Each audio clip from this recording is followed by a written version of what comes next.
9월의 마지막 주일인 오늘은 온 가족이 함께 드리는 예배로 드리고 교회학교 공과책 39과 본문인 신명기 6장 1절에서 9절 말씀으로 설교를 합니다. 몇 주 전에 우리 교회를 방문한 유진벨 선교사님의 손녀 마가렛 벨 그레이시가 전달해 준 유진벨 선교사님의 유언장에 이런 내용이 나와 있어요. 사위 윌리엄 린튼에게 내 언더우드 타자기와 서재에 있는 책상과 침실에 있는 선반장을 주고 내 아내에게 내 식탁과 6개의 의자를 줄 것을 지시합니다. 소박하지 않아요? 타자기는 사위에게, 그리고 식탁과 의자는 내 아내에게 줘라. 유진배 선교사님이 1925년 9월 25일에 돌아가셨는데 이 유언장은 1925년 1월 13일에 작성이 되었습니다. 이를 통해 선교사님이 자기의 죽음을 미리 준비했다. 9월 달에 돌아가셨는데 1월 달에 유언장을 썼으니까 한 8달 먼저 유언장을 쓴 거거든요.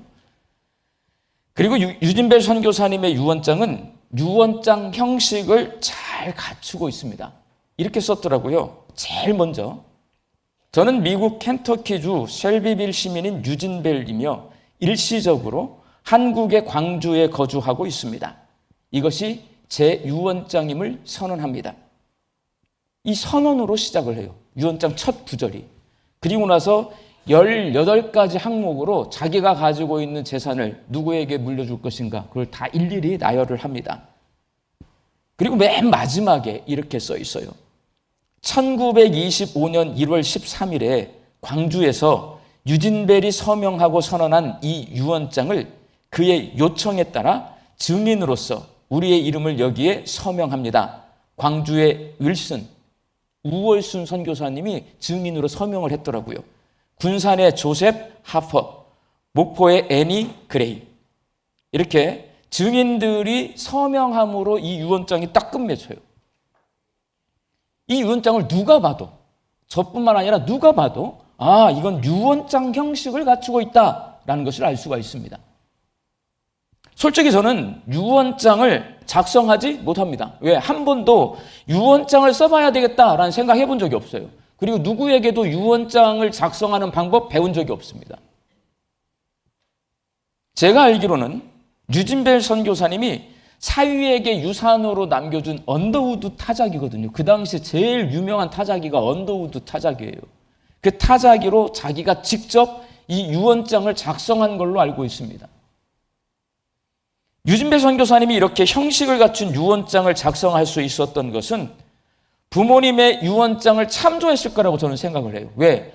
유진배 선교사님은 자기가 이렇게 썼다는 것은 부모님도 이렇게 썼을 거거든요. 그럼 그 부모님의 유언장을 봤을 거란 말이에요. 그 형식에 맞춰서 썼다고 저는 생각을 합니다. 아니면 누군가 다른 사람에게 유언장 작성법을 배웠기 때문에 이 형식에 맞춰 쓴 거예요. 저도 문서 잘 작성합니다. 그런데 유언장 안 써봤고 배우지 않았어요. 못 써요, 여러분. 근데 쓴단 말이에요. 썼다는 건 봤기 때문에, 아니면 배웠기 때문에 그래요. 봤든지 배웠든지 여러분, 교육이라고 하는 것은 참 중요합니다. 사람은 교육받은 만큼 행하도록 되어 있고 교육받은 대로 행하도록 되어 있습니다. 오늘 본문 말씀은 유대인의 전통적인 신앙교육 방법인 쉐마에 관한 말씀입니다. 오늘 보면 4절 말씀이 이스라엘아 들으라 라고 시작하고 있는데 이는 히브리어로 쉐마 이스라엘이에요. 쉐마 이스라엘. 그래서 오늘 본문 말씀을 쉐마라고 그렇게 줄여서 부릅니다. 이는 이스라엘의 역사만큼이나 긴 전통을 지닌 유대인들의 전통적인 신앙 교육 방법이 쉐마예요. 쉐마는 신앙 고백입니다. 오늘 보면 4절 말씀을 함께 읽겠습니다. 이스라엘아 들으라 우리 하나님 여호와는 오직 유일한 여호와이시니. 하나님이 유일하신 창조자이심을 고백하는 쉐마는 하나님 외에 내가 다른 신을 섬기지 않겠다는 신앙 고백이기도 합니다. 우리는 사도신경으로 신앙을 고백하지만 유대인들은 이 쉐마의 말씀으로 신앙을 고백합니다. 그런데 여러분, 사도신경과 쉐마를 비교해보면 차이점 두 가지, 큰 차이점 두 가지를 발견할 수 있어요. 먼저 사도신경은 내가 무엇을 믿는지에 집중합니다. 딱 그것만 있어요. 내가 이거 믿습니다. 뭘 믿냐? 성부, 성자, 성령 하나님을 나는 믿습니다. 내가 믿는 것에 집중해서 고백해요. 그러나 쉐말은 하나님에 대한 신앙 고백과 함께 하나님을 사랑하는 방법을 포함하고 있습니다. 오늘 보면 5절 말씀을 함께 읽습니다. 너는 마음을 다하고 뜻을 다하고 힘을 다하여 내 하나님 여호와를 사랑하라. 신앙 고백에는 이게 없어요, 여러분. 사도신경에는. 그런데 쉐마에는 하나님 사랑하는 방법을 구체적으로 말을 해줍니다. 마음을 다해서, 마음은 사람의 내면을 말하고, 뜻은 그 마음이 밖으로 표출되는 태도나 성향을 말합니다. 그리고 힘은 구체적인 행동을 말해요. 그래서 마음을 다하고 뜻을 다하고 성품을 다하여 하나님을 사랑하라는 말은 전심으로 집중하여 구체적으로 하나님을 사랑하는 말씀입니다. 쉐마는 사도신경에 없는 하나님을 사랑하는 구체적인 방법을 제시하고 있어요. 그리고 한 가지 더, 사도신경에는 자녀들에게 신앙교육을 해야 한다는 내용이 전혀 없어요. 근데 쉐마에는 자녀들에게 신앙교육을 시켜야 된다, 이게 강조되어 있어요. 쉐마는 자녀를 신앙으로 교육하는 구체적인 방법을 제시하고 있습니다. 그렇다면 여러분, 쉐마가 어떻게 자녀를 신앙으로 가르쳐야 된다라고 말씀하고 있을까요? 그 방법을 구체적으로 제시하거든요. 쉐마가 제시하고 있는 자녀 신앙교육 방법, 먼저 쉐마는 부모가 목회자가 되어서 자녀들에게 하나님의 말씀을 가르치라라고 말합니다. 부모가 목회자가 되라는 거예요, 여러분. 오늘 7절 말씀을 함께 읽겠습니다. 내 자녀에게 부지런히 가르치며 집에 앉았을 때에든지 길을 갈 때에든지 누워 있을 때에든지 일어날 때에든지 이 말씀을 강론할 것이며 집에서나 길에서나 장소에 구애받지 말고 누워 있을 때나 일어났을 때나 시간에 구애받지 말고 장소나 시간에 상관없이 부모가 자녀에게 마치 목회자처럼 열심히 말씀을 가르쳐라. 쉐마는 그렇게 강조하고 있습니다.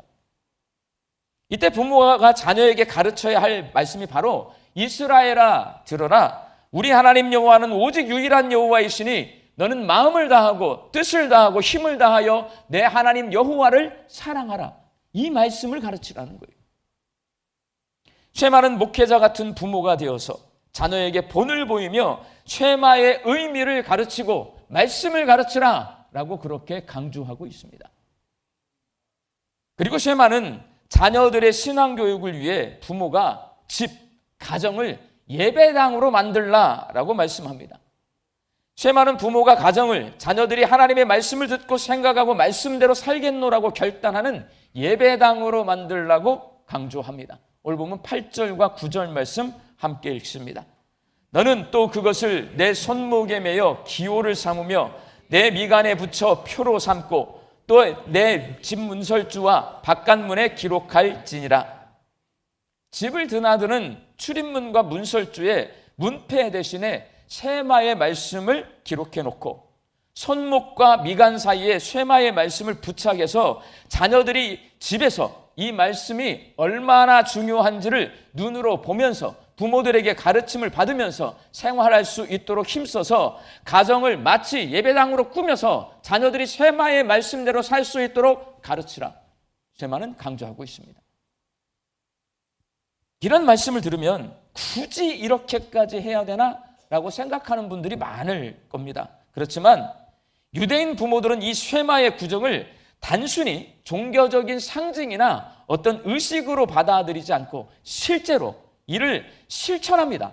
그래서 자녀들을 일상생활 속에서 이 쉐마의 말씀으로 가르쳐요, 여러분. 어떻게 가르치냐? 애가 태어나잖아요. 처음에 우리는 말을 가르칠 때 대부분의 부모님들이 뭘 가르치냐면 엄마, 아빠 하면 아이들이 첫 마디가 뭐예요? 엄마, 아빠 이렇게 하잖아요. 이스라엘 사람들은 쉐마 이스라엘을 가르쳐요. 우리하고 완전 달라요. 우리는 엄마, 아빠를 가르쳐요. 그런데 이스라엘 사람들은 갓난아이가 처음 말을 배우기 시작할 때 쉐마 이스라엘을 가르칩니다. 이 아이가 계속 듣든지 말든지 엄마 아빠들이 계속 강조해서 가르치는 게 쉐마 이스라엘, 이스라엘아 들으라, 우리 하나님 여호와는 오직 유일하신 여호와이시니, 이렇게 가르쳐요. 그리고 부모 자신도 아침과 저녁에 이 쉐마의 말씀을 암송합니다. 그리고 자식도 같이 암송하게 해요. 아침 저녁으로 이 말씀을 암송하게 합니다.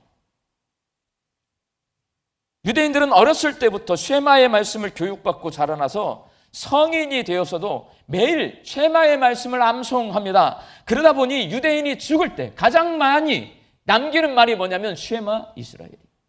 죽을 때 그냥 쉐마 이스라엘이라는 말을 남기고 죽습니다. 부모의 신앙교육 덕분에 유대인들이 태어나서 가장 먼저 배우고 죽을 때 마지막으로 암송하는 성경 말씀이 쉐마의 말씀입니다. 이게 유대인들의 신앙 교육이에요. 사랑하는 광주 양림교회 성도 여러분, 성경은 부모가 가정에서 자녀에게 신앙 교육을 시키라고 말씀합니다. 목회자가 성도들을 가르치는 것처럼 부모가 자녀에게 하나님을 진심으로 집중하여 구체적으로 사랑해야 한다는 것을 본을 보이면서 가르쳐야 하고, 성도들이 예배당에 오면 하나님을 기억하고 하나님의 말씀을 듣고 하나님의 말씀대로 살아야겠다고 결단하듯이 가정에서 자녀들이 하나님을 기억하고 부모에게서 하나님의 말씀을 배우고 내가 하나님의 말씀대로 살아야겠다고 결단할 수 있도록 가정을 예배당처럼 만들어야 합니다. 지난주 수요일 수요 말씀 사경회에 합동양림하고 저희 교회하고 강단 교류했어요. 저 합동양림 가서 설교했습니다. 합동양림교회에 가봤더니요, 수요일 저녁이잖아요. 우리 교회하고 달라요, 여러분. 거기는 주일학교 아이들을 부모가 다 데리고 옵니다. 거기는 대학교 다니는 청년부도 그 자리에 앉아 있어요. 거기는 중고등부 학생도 앉아 있어요. 너 내가 몇 학년이야 물었어요. 고3이래요. 거기 앉아 있습니다. 여러분. 우리 교회하고 달라. 수요일 저녁에 공부하느라 지친 아이들을 왜 예배당에 데리고 오냐고 생각하시는 분들도 많이 있겠지만, 그렇게 부모와 함께 말씀을 듣는 자리, 기도의 자리, 하나님을 예배하는 자리에 있는 이 아이들이 나중에 성인이 되면 기도의 자리, 말씀을 듣는 자리, 예배 드리는 자리에 있는 거예요. 그 증인이 누구냐? 저예요. 저는 늘 엄마 손을 잡고 수요일, 금요일, 주일, 새벽도 따라다녔어요. 내 삶이 예배당 중심의 삶이 돼요, 여러분. 그러면 커서도 거기를 떠나지 않는 거예요. 그런데 피곤하니까 집에서 쉬어라, 너 공부해야 되니까 학원 가라, 이렇게 하잖아요. 그 아이는 학원에 가 있어요. 예배당에 안 옵니다, 여러분. 우리는 그렇게 살지만 합동은 제 눈에는 나중에 이게 시간이 오래 가면 합동양림이 가장 오래 남아있는 교회가 될 것 같다. 왜? 신앙 전수가 이루어지고 있기 때문에. 지난 주일 설교에서 제가 거지 대장 닥터 카딩턴에 대해서 말씀드렸어요. 지난 주 중에 갑자기 그 카딩턴 선교사님, 고호번 선교사님 아들인 루이스 카딩턴 선교사님 부부가 우리 교회를 방문했어요. 이거 방문할 줄 알고 제가 설교한 건 아닌데 설교를 했는데 방문을 했어요, 저희 교회. 이 두 분의 모습을 봤는데 이 두 분의 모습에서 제가 책에서 읽었던 고호번, 아버지 고호번 선교사님의 모습이 그대로 담겨 있어요. 굉장히 검소한, 다 떨어진 더러운 운동화 신고 오셨고요. 낡아빠진 티셔츠 입고 오셨더라고요. 두 분은 중국에서 사역하면서 북한 사역과 탈북자 사역을 병행하셨는데 이제 은퇴하셔서 미국에서 살고 계십니다. 루이스 카딩턴 선교사님은 자녀가 9남매입니다. 손자 손녀가 37명이에요.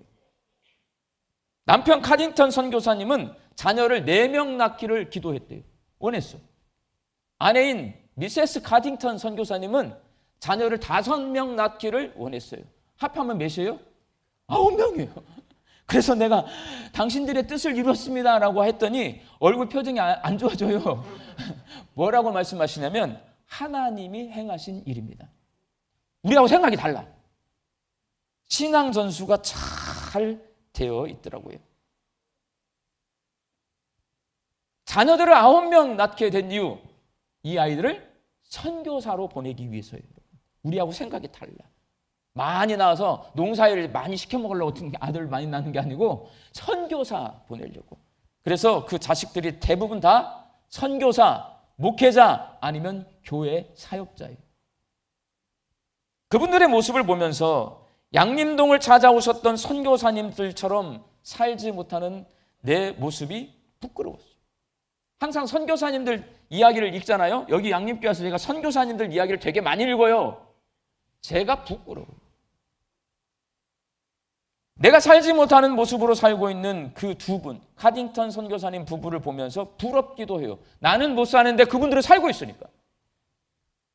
거기다 한 가지 더 부러운 것은 부모님에게 신앙교육을 받아서 믿음의 유산을 그분들은 물려받았더라고. 고백이 있어요. 하나님이 하십니다. 아버지가 선교사였는데 내가 지금 선교사로 살고 있잖아요. 9명 낳아서 자식들도 선교사로 보내요. 믿음의 유산을 물려주는 것. 내가 물려받고 자식들에게 물려주는 거 부러워요, 여러분. 광주 양림교회는 목회자와 같은 부모가 되고 예배당 같은 가정을 만든 믿음의 선배들이 선교사님들 뿐만 아니라 우리 1세대, 양림교회 1세대 신앙의 선배들은 그렇게 산 분들이 많이 계십니다. 우리가 그분들에게 믿음의 유산을 물려받았으니 감사하며 열심히 신앙생활을 할 수 있어야 합니다. 양림교회 다니니까. 그리고 이제 우리가 믿음의 부모가 되고 믿음의 선배가 되어서 예배당에서뿐만 아니라 가정에서 우리 자녀들에게 진심으로 집중하여 구체적으로 하나님을 사랑하라고 본을 보이며 가르쳐서 믿음의 유산을 남기는 부모들이 될 수 있기를 바랍니다. 그리고 우리 자녀와 우리 믿음의 후배들이 우리 강주 양림교회에서 우리와 함께 신앙생활할 때 우리를 통하여서 하나님을 사랑하며 믿음으로 세상을 살아갈 수 있는 믿음의 자녀, 믿음의 후배들이 될 수 있기를 주님의 이름으로 축원합니다. 기도하겠습니다. 하나님, 양림교회 성도들이 믿음의 선배들로부터 아름다운 믿음의 유산을 이어받게 하여 주옵소서. 양림교회 성도들이 목회자와 같은 부모가 되게 하여 주시옵시고 예배당과 같은 가정을 만들게 하여 주셔서 자녀들에게 믿음의 유산을 남기게 하여 주옵소서. 그래서 양림교회 성도들과 자녀들이 진심으로 집중해서 구체적으로 하나님을 사랑하며 살게 하여 주옵소서. 예수님의 이름으로 기도하옵나이다. 아멘.